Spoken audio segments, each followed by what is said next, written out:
छात्र छात्री माने उपस्थित सहकर्मी वृंद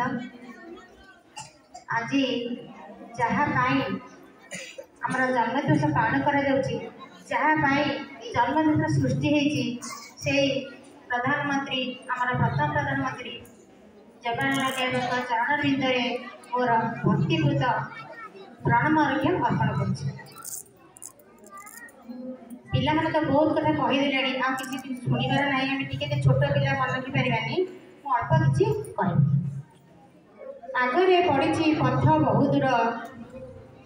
रही के बाकी चलि न पड़ी थकी बुद्धिवा आगर बाकी ये जो पंक्ति आमर प्रधानमंत्री जवाहरलाल नेहरू कविर किसी अंश प्रधानमंत्री जानी जे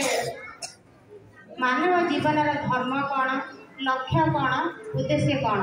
तेणु से शिशु मान ये कविता लिखी शिशु मध्य से शिशु बड़े थे शिशु को बहुत भल पाते तेणु ये शिशु जन्मदिन को सी उत्सर्ग कर गोटे कथा कहबी पिलादिन कथा से तो जाच आमर 1899 में जन्मग्रहण करते बाबा मोतीलाल नेहरू थे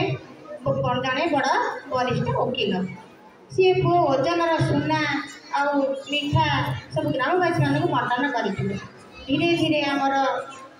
नेहरू बड़ हेले भारी विद्यालय पाठ पढ़े तापर बड़ हो इंग्लैंड गले विदेश फेरी विदेश आगत विदेश जो कम सब करुले से कथा मन रही जाता से छाड़ी पारे से कौन कले ना थे जाते मृग शिकार करने गोटे छोट मृगटे पाटे दुब खाऊँ से समय से कौन कले ना सर मारदे मृग शिशुटी पड़गला नेहरू चंचल चंचल जाए देखिले तो नारे मुर्गी पड़गला सागे मन तरईगला तो देखिले मृग शिशुटी दुब पाटे धरी किंतु तार जीवन ना प्राण कांति उठला से दिन ठार सी पशु हत्या कले ना आउ दिने कौन कर दिने बाबा को पाखे कलम नहीं गले बाबा दिने पचारे अरे बाबा तू कलम नहीं सी कहते ना मिछ कहीदे बापा कौन कले सत चापटिया देले से दिन ठार सी मिछ कहले ना तुम सब कथा मानुन बापा मांगर जदि मानुच भल जदि न मानुच आम आज शपथ करवा आ बेस किसी कहबेनि गोटे उदाहरण देवी शिशु थे जवाहरलाल नेहरू बगीचार बसी जड़े शिशु पचारे चाचा जी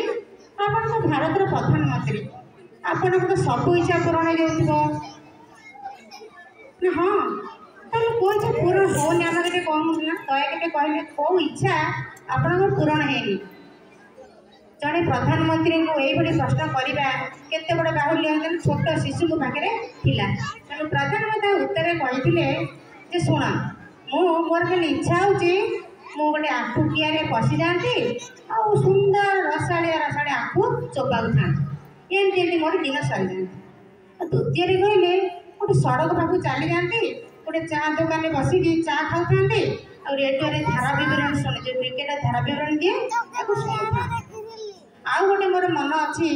जे मोर से इच्छा पूरण होनी जोटा कि मुझे करती ना खोला गाड़ी जो टमटम रे बसिकी चांदनी दिल्ली चांदनी चौक ठार बसिकी पूरा सारा सहरटा बुली आसता एमती मोर समय सरंतानी पुणी कहले आउ गोटे आशा अच्छी मोर जे